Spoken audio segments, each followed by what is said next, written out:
நேற்று தஞ்சாவூரில் நடந்த விஜய் மாநாடு கூட்டத்தில் ஒருத்தர் பார்த்திங்கன்னா வண்டியில் விரட்டிக்கிட்டே ஒரு காரில் மோதி விழுந்துடுறாரு.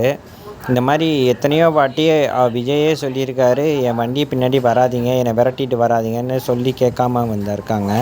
இவர் பார்த்திங்கன்னா தன் பையன் காலேஜுக்கு போகிறேன்னு சொல்லிட்டு ஏமாற்றிட்டு விஜயோட மாநாடுக்கு போயிருக்கான். அங்கே ஆக்சிடெண்ட் ஆயிடுச்சு. இப்போ ரொம்ப சீரியஸாக இருக்கான், ஐசியூவில் இருக்கான். இதெல்லாம் நமக்கு தேவையா? இன்னும் காலேஜ் படிக்கணும், முடிக்கணும், எக்ஸாம் வந்துருச்சு. இப்போ அவனால் பண்ணவும் முடியாது. இந்த ஒரு வருஷம் ஃபுல்லாக வீணாக போயிடும். இன்னொன்று பணமும் வேஸ்ட்டு, பைக்கு வேஸ்ட்டு, எல்லாமே வேஸ்ட்டாக போயிடுச்சு. இன்னொன்று விஜயை விரட்டிட்டு ஒரு கப்புள்ஸ் போயிருக்காங்க. அவங்க மோதினதில் பார்த்திங்கன்னா நார்மலாக வேலைக்கு போயிட்டு இருந்தவங்க மேலெலாம் ஆக்சிடெண்ட் ஆகிருக்கு. இது எத்தனை வாட்டி சொன்னாலும் மக்களும் புரிஞ்சிக்க மாட்டேங்கிறாங்க, யாரும் புரிஞ்சிக்க மாட்டேங்கிறாங்க. அடுத்தது பார்த்திங்கன்னா இந்த அம்மா சொல்லுது, தான் கையில் வச்சுருக்கிற குழந்தைய விட விஜயை தான் பிடிக்குதுன்னு சொல்லுது.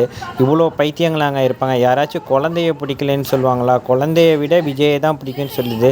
இதெல்லாம் என்ன ஜென்மம்னே தெரில. அடுத்தது பார்த்திங்கன்னா இந்த மாதிரி வேலியை உடச்சிக்கிட்டு ஒடியாடுறாங்க.